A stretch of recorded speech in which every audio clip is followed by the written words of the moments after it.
Kembali lagi dalam pelajaran RBT tingkatan 1.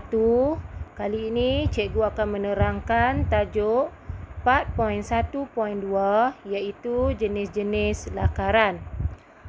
Okey. Baik. Jenis yang pertama adalah lakaran peribadi atau contengan. Lakaran ini kebiasaannya tidak kemas, tidak tersusun dan dilukis dalam buku lakaran. Bermaksud kita nak buat satu-satu reka bentuk, kita dapat idea, jadi kita terus buat lakaran dekat buku lakaran kita. Okey, jadi kita lukis untuk mendapat bayangan reka bentuk. Itu sebab dia kata lakaran ni dia tidak tersusun dan dia tak berapa nak kemas lah. Lakaran ini penting untuk penyediaan konsep produk. Bermaksud dia hanya nak mendapatkan reka bentuk, idea tadi itu.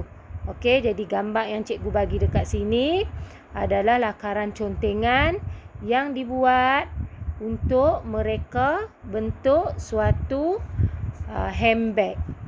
Okey, jadi dia buat contengan lakaran yang dia mendapat idea lah. Okey, seterusnya lakaran yang kedua iaitu lakaran penerokaan. Okey, nama pun teroka. Maksudnya kita mencarilah. Okey, lakaran ini dia kebiasaannya lebih kemas. Jadi kita dah dapat idea untuk membuat rekaan handbag, beg tangan. Jadi untuk lakaran penerokaan ni pereka bentuk tadi akan membuat lakaran untuk membuat perbandingan dengan produk yang sedia ada. Maksudnya dia kena bandingkan lakaran yang dia nak hasilkan dengan handbag-handbag yang ada di pasaran waktu sekarang ni lah. Jadi dilukislah. Okey, dilukis perbandingan yang dia nak buat tu. Maksudnya dia kena kembali kepada ke belakang lah, daripada handbag yang berbentuk kurang maju ataupun kurang efektif kepada yang lebih lah. Selalunya reka bentuk yang kita nak buat akan menyelesaikan masalah yang dihadapi oleh pengguna lah, untuk memudahkan lagi, ataupun rekaan kita akan yang terkini. Okey, jadi dibuat perbandingan, contohnya pada tahun 90-an. Okey, handbag yang famous adalah berbentuk seperti kotak katakan. Okey, kemudian 80-an beg yang berbentuk keras. Kemudian makin ke depan sehingga menjadi handbag yang terkini lah. Okey, seterusnya kita tengok lakaran teknikal. Lakaran ini menggambarkan ceraian. Okey, ceraian maksudnya handbag yang kita nak reka tadi, kita akan membuat lakaran bahagian-bahagian yang penting lah, bahagian-bahagian tertentu, kerata rentas dan pelbagai sudut pandangan.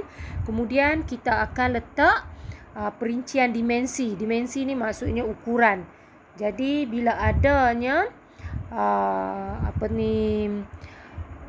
keratan ceraian ni, bermaksud pelanggan ataupun pengguna tadi dapat membayangkanlah handbag yang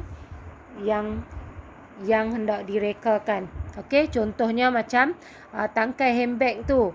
Okey, panjang dia 400 mm. Kemudian zip pula 200 mm. Kemudian tali gantung yang panjang.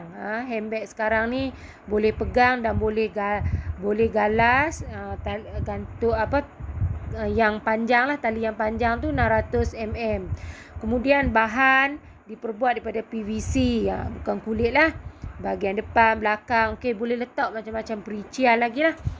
Okey, seterusnya lakaran perkembangan idea. Lakaran perkembangan idea ni digunakan untuk menunjukkan kesemua lakaran objek bermula daripada idea pertama hingga ke objek terakhir yang hendak dibuat. bermaksud kita menunjukkan, kita tunjuklah langkah-langkah lakaran kita tu.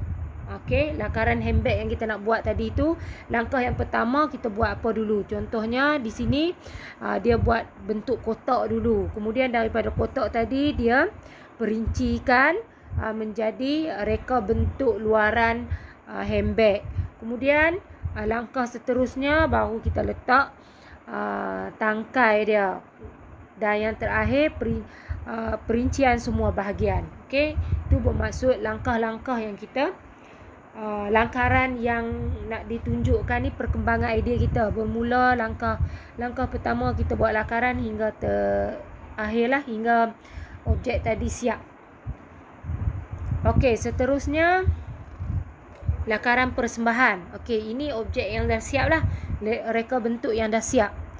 Okey, bila dah siap kita cantikkan dia.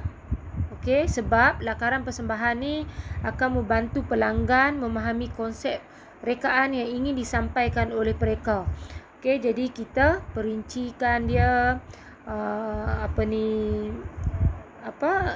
kita bagi dia lebih kemas. Okey, lebih kemas, kemudian bagi nampak daripada sudut pandangan depan, belakang. Okey, sebab kita nak bagi pelanggan tadi faham konsep yang kita nak tunjukkan dekat dia, dan dia akan nampaklah rekaan yang sebenar.